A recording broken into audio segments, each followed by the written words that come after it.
Assalamualaikum warahmatullahi wabarakatuh. Perkenalkan, nama saya Desi Nurbaiti, NIM 12 dari Prodi PPSI 6A.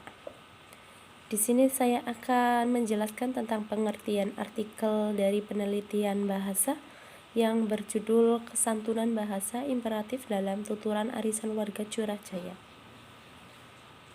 Untuk penulisan artikel yaitu saya sendiri, Desi Nurbaiti, dari Pendidikan Bahasa dan Sastra Indonesia dari Prodi 6 PPSI 6A. Artikel ini disusun untuk memenuhi ulangan akhir semester mata kuliah penelitian bahasa. Untuk abstrak, di sini saya memilih judul Kesantunan Bahasa Imperatif dalam Tuturan Arisan Warga Curah Jaya, bertujuan untuk mendeskripsikan kesantunan imperatif dalam tuturan warga arisan Curah Jaya. Jenis penelitian yang digunakan dalam penelitian ini adalah deskriptif kualitatif.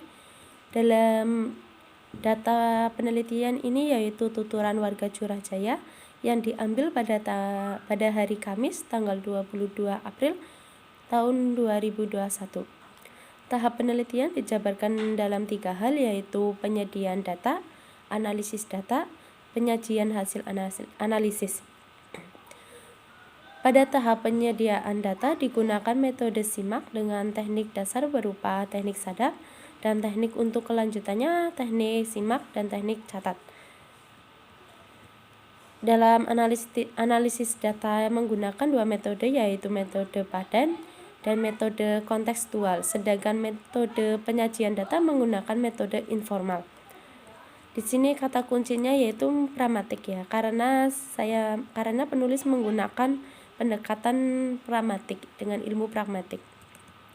Untuk pendahuluan, dalam kehidupan sehari-hari manusia tidak dapat hidup sendiri karena manusia merupakan makhluk sosial yang membutuhkan kehadiran orang lain untuk menjalin hubungan dan saling berinteraksi.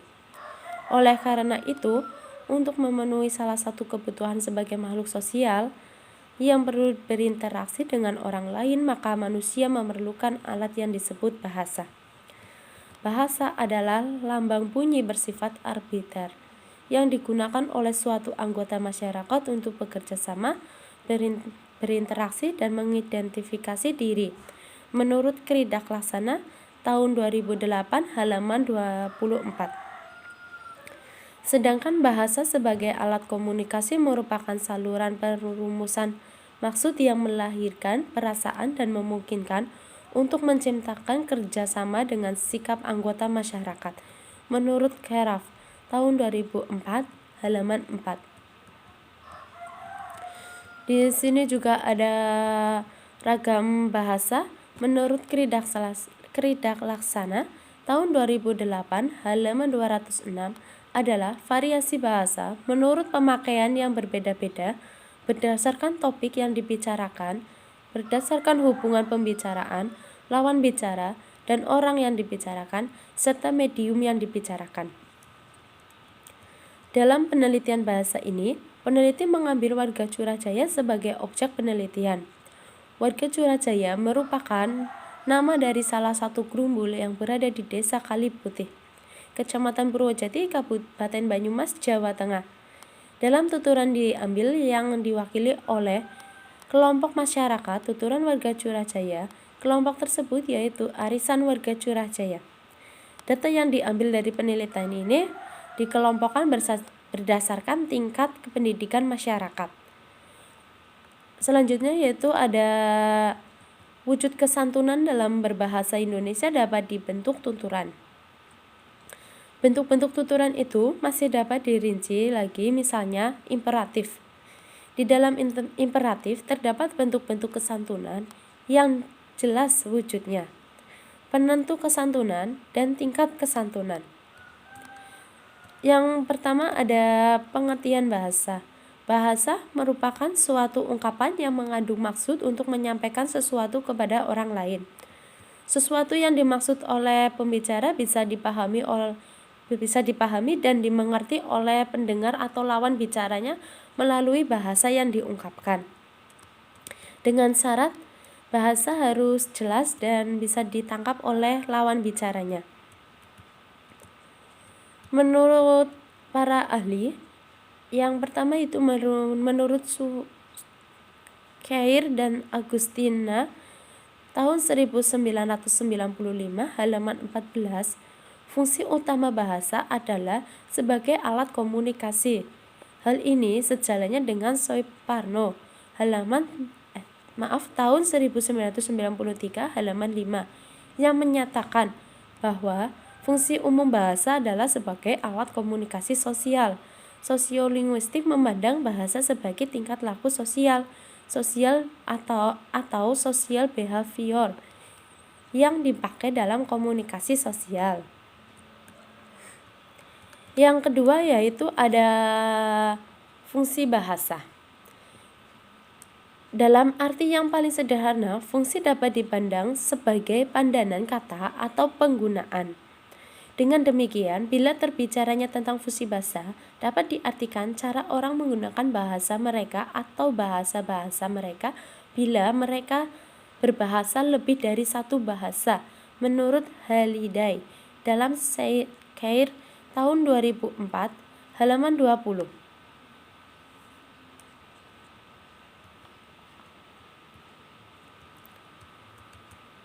Ada 4 fungsi bahasa di atas menurut Nababan yang dijelaskan dan memberikan contoh sebagai berikut. Yang pertama yaitu ada fungsi kebudayaan. Bahasa berfungsi sebagai sarana perkembangan kebudayaan, jalur penerus kebudayaan, dan inventaris ciri-ciri kebudayaan. Yang selanjutnya ada fungsi kemasyarakatan. Bahasa menunjukkan peranan khusus suatu bahasa dalam kehidupan masyarakat.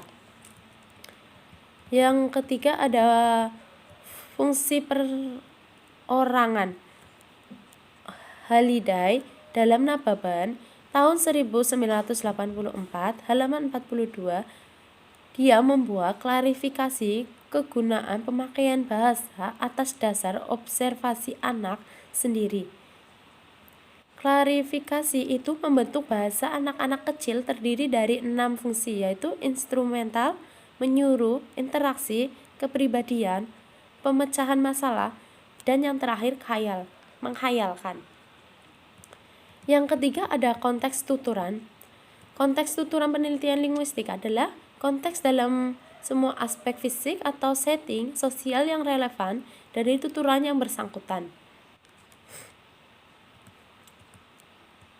Yang selanjutnya itu ada ragam bahasa.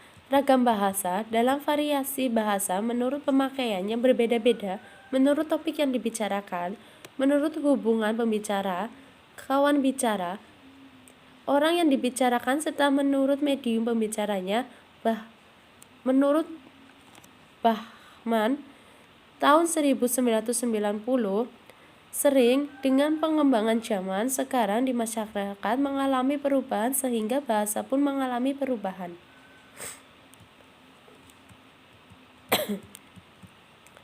Yang selanjutnya ada jenis kalimat. Kalimat dipahami sebagai rentetan kata yang disusun secara teratur berdasarkan kaidah pembentukan tertentu.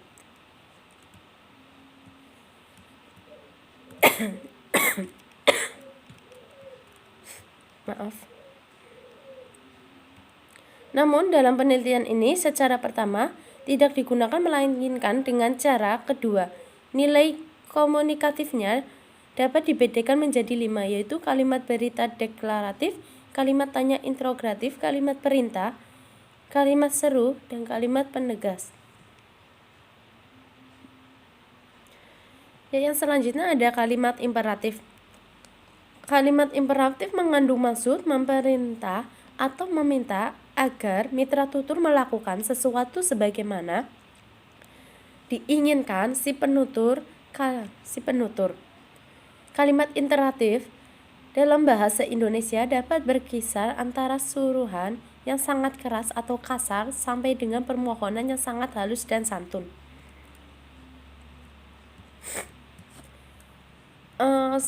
Kalimat imperatif bahasa Indonesia dapat diklarifikasikan secara formal menjadi 5 macam, yaitu yang pertama kalimat imperatif biasa, yang kedua ada kalimat imperatif permintaan.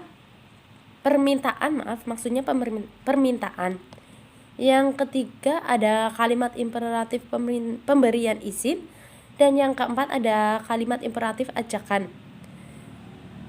Juga yang terakhir yaitu kalimat imperatif suruhan. Poin yang selanjutnya yaitu mengenai tentang pragmatik. Karena dalam penelitian ini menggunakan pendekatan pragmatik, jadi pengertian pragmatik, Levinson dalam Nababan tahun 1987 halaman 2 menyatakan bahwa pragmatik memiliki dua pengertian. Pertama, kajian yang dari penghubung antara bahasa dan konteks yang mendasari penjelasan pengertian bahasa. Yang selanjutnya yaitu pragmatik merupakan pendapat beberapa tokoh tersebut lebih menekankan pada makna dan situasi ujar. Oleh karena itu, pengertian pragmatik adalah cabang ilmu bahasa yang mempelajari makna tuturan penutur pada situasi ujaran tertentu. Selanjutnya ada prinsip kesantunan. Di sini prinsip kesantunan pada dasarnya adalah bagaimana seseorang berbahasa dan berperilaku santun sebagai bentuk aktualisasi diri untuk menjaga kehormatan dan martabat diri sendiri. Selanjutnya itu yaitu metode. Metode ini menurut Sudaryanto dan Mahsun tahun 2012 halaman 127, metode adalah cara yang harus dilaksanakan. Metode yang digunakan dalam penelitian ini adalah metode deskriptif. Metode deskriptif merupakan metode dengan menguraikan atau mendeskripsikan serta memaparkan data yang ada. Data tersebut kemudian dianalisis sesuai Sudaryanto tahun 1993. Penelitian ini menggunakan metode deskriptif karena dalam penelitian memaparkan dan menjelaskan mengenai kesantunan imperatif bahasa dalam tuturan arisan warga Curahjaya. Memasuki dari inti yang selanjutnya yaitu mengenai pembahasan.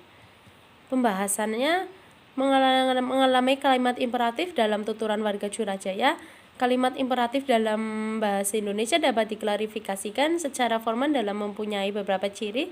Kalimat imperatif pemerintah yang disertai dengan sikap penutur yang lebih rendah. Terus di sini ada kalimat imperatif biasa. Kalimat imperatif biasa bisa dicontohkan dengan salah satu warga arisan Curahjaya, yaitu Ibu Karisa yang menanyakan, ayo dikocok arisannya, sudah pada menunggu. Terus ada Ibu Supri yang menjawab, ya ibu-ibu, waktu sudah sore, mau masak. Konteks tuturannya yaitu dituturkan oleh seorang ibu yang bernama Ibu Karisa kepada rekan-rekannya yang bertugas sebagai petugas arisan, lalu ditanggapi oleh Ibu Supri yang sama seperti Ibu Karisa karena waktu sudah sore. Selanjutnya ada kalimat imperatif permintaan. Dicontohkan dengan Ibu Wati, harap mengerti ibu-ibu, arisan untuk tahun ini dibatasi untuk yang datang. Lalu dijawab juga dari Ibu Lasni, mohon kesadarannya buat ibu-ibu semua. Konteks tuturannya dituturkan seorang ibu yang memberikan pengetahuan untuk warga yang lain untuk membatasi peraturan dalam arisan. Lalu dijawab oleh Ibu Lasni untuk dimengerti. Yang ketiga kalimat imperatif pemberian izin. Di sini dicontohkan oleh Ibu Susi. Bu Supri diisi dulu daftar hadirnya.